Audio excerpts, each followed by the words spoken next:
Welcome to Chinese news. It comes from China. China. China. It's not racist at all, no. This is actually not exactly China. It's well, let me do this first and then we'll get into it. The let's see, where did it go? South China Morning Post had this headline here. Oh, that's not it. No, it's RT. Sorry, RT. Putin's propaganda. RT.com. The headline here: Drawing the sword. Is Japan getting ready to move against China? And drawing the sword, very ominous. A recent report suggests that Japan's government is considering positioning over 1,000 ballistic missiles aimed towards China, a move that will mark a major escalation in tensions between Tokyo and Beijing. It is unclear if this will ever materialize, given the threat to regional stability it would carry, as well as the limits imposed by Japan's own constitution. But by this point, it is undeniable the geostrategic competition between Japan and China is a new reality. The two countries may well be vastly economically integrated, but they are old enemies at heart, and their geopolitical ambitions are increasingly clashing across the board. And so, Japan post-World War II, they're kind of, beaten into submission, westernized heavily, and, becomes sort of the economic playground, so to speak, of the New World Order. That's how I would put it, with the way their economy collapsed in the 80s and stuff like that. But very docile or passive when it came to military activity, and they've been kind of ramping up their military the last decade or so.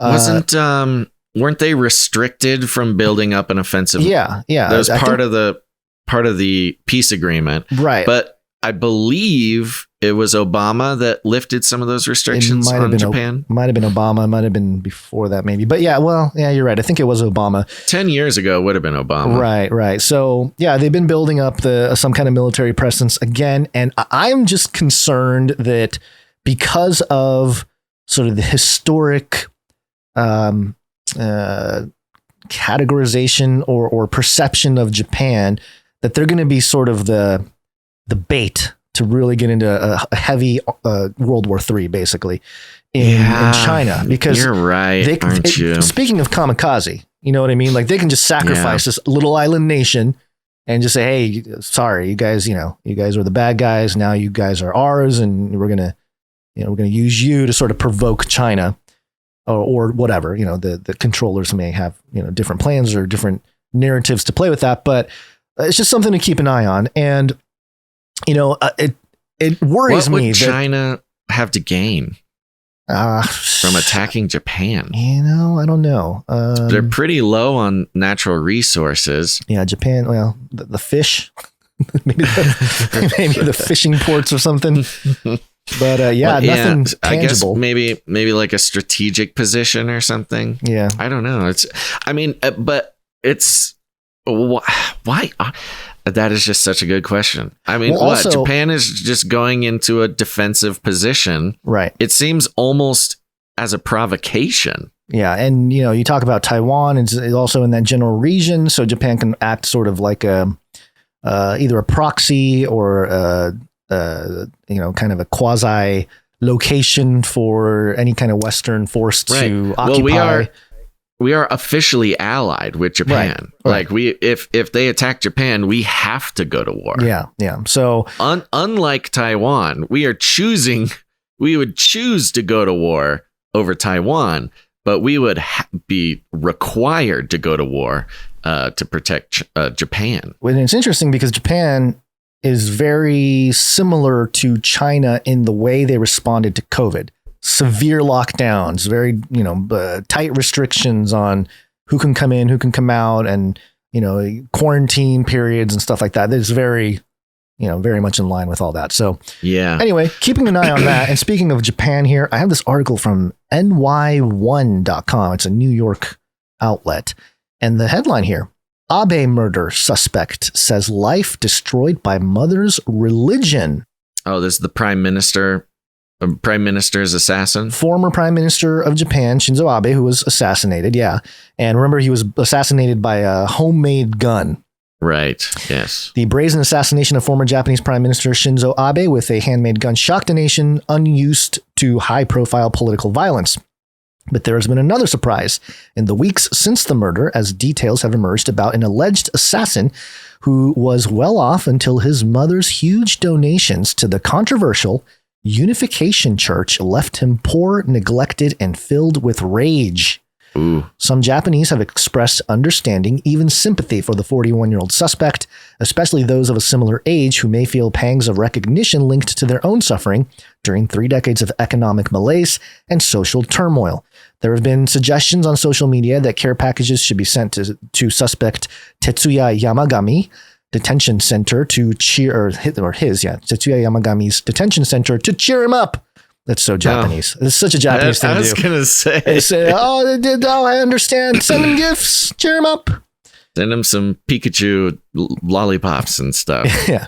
And more than 7,000 people have signed a petition requesting prosecutorial leniency for Yamagami, who told police that he killed Abe, one of Japan's most powerful and divisive politicians, because of his ties to an unnamed religious group widely believed to be the Unification Church.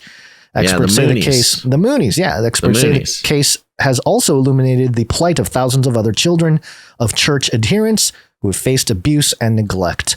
Now, the Moonies. We've talked about the Moonies before. I don't know that we've done a huge deep dive, but it's been on the radar.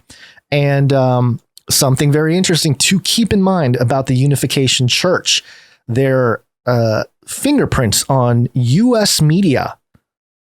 And I bring you to the harvard.edu. This was very interesting. Yeah, the harvard.edu, the U.S. media ownership list that we've been referencing for pretty much every episode since we found it, and linked at the top of the show notes. And listed number 98 is the Washington Times. Now, I think most people would consider the Washington Times to be sort of neutral or conservative, right? Like a conservative outlet. But you look deeper, according to the harvard.edu media ownership list, the Washington Times, it is currently owned by Operation Holdings, which is part of the Unification Religious Movement.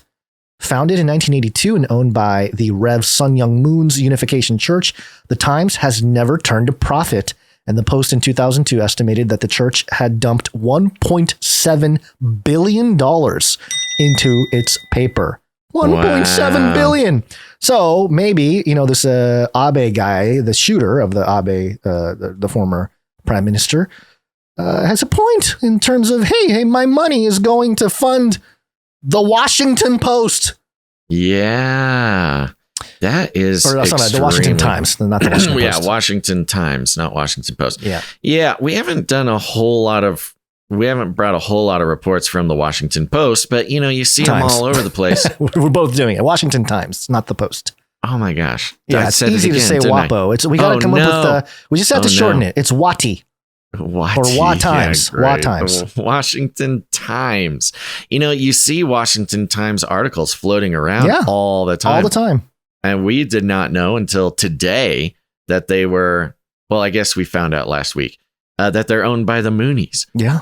Now, for those who don't know, the Moonies is, it's kind of an old school name for them, but I just have the Unification Church wiki pulled up here. Yep, I have it here too, yeah. Okay. The Family Federation for World Peace and Unification, widely known as the Unification Church, is a new religious movement whose members are called Unificationists, or more widely known as Moonies. It was officially founded on the 1st of May. Illuminati Day. Yeah, May Day, 1954, under the name Holy Spirit Association for the Unification of World Christianity in Seoul, South Korea, by Sun Myung Moon. The beliefs, and then it kind of goes into the beliefs, but they were, of course, hugely controversial. They also played an outsized role in the Korean War, and influencing the Korean Peninsula. They were really big. They were even really big in the U.S. in like the 70s or something. Very, very interesting group that has had their fingers in a lot of sort of weird global elite things. Mm-hmm. And yeah, Washington Times as well, apparently. American mainstream conservative media being owned by the Moonies is a very strange aspect of the life we are living in. I know we're not doing Christian nationalism per se, but this is very similar. That's it right resonates down with the their Christian aisle. nationalism. Yeah. Right down the lane for the Moonies. Yeah. So keeping an eye on the Washington Times and stories like this that come out that seem to indicate, again, a little bit more going on than meets the eye when people, start talking about this stuff. And then before we jump into break here, I know we're behind. I have to do this. Okay. This is a must. You're good. Yes. This is the South China Morning Post, and the headline here: a bit weird. Chinese wildlife staff go viral for wearing panda suits smeared with bear feces and urine to reduce human impact. Ah, yes. Who is our knight of the Hungry Pandas? Hungry Panda? Yeah, we know what you're up to. Is it Sir Darren? Yeah, these pictures. Now, Sir Darren, what is going on here, man? I've seen videos of the Chinese zookeepers. They dress up like pandas. They go take care of the pandas. It's just like to help them not get murdered by cute killer bears. Is this like the origin of the flurries? Is this where it started? You always call them the flurries. They're furries. They're furries. Yeah. Yeah, they're in like really, really cheap, scary, bad furry costumes of pandas. I did not know it was a regular practice to smear feces all over themselves. But, they say it's because the baby pandas can't tell the difference between a real bear and a person in a bear suit. It's the most terrifying photos, too, of these guys. They look like serial killers. They look like some sort of crazy murderers wearing a panda outfit. The panda heist. Yeah, it's very interesting. So I'm assuming that they explain why this is the case, right? No. Okay. What's the South China Morning Post, too? It's a Chinese propaganda. So. Okay. Yeah. All right. Well, there you go. Sir Darren, give us an explanation for Give us a breakdown. Boots on the ground. Your inspiration. Our panda expert knight over there. At least he's not a knight of the stinky panda. That's true. You're right. He's just hungry. He's not stinky. Or maybe he was fed by one of these guys without knowing it. Oh my gosh. Didn't recognize. I'm just a hungry panda.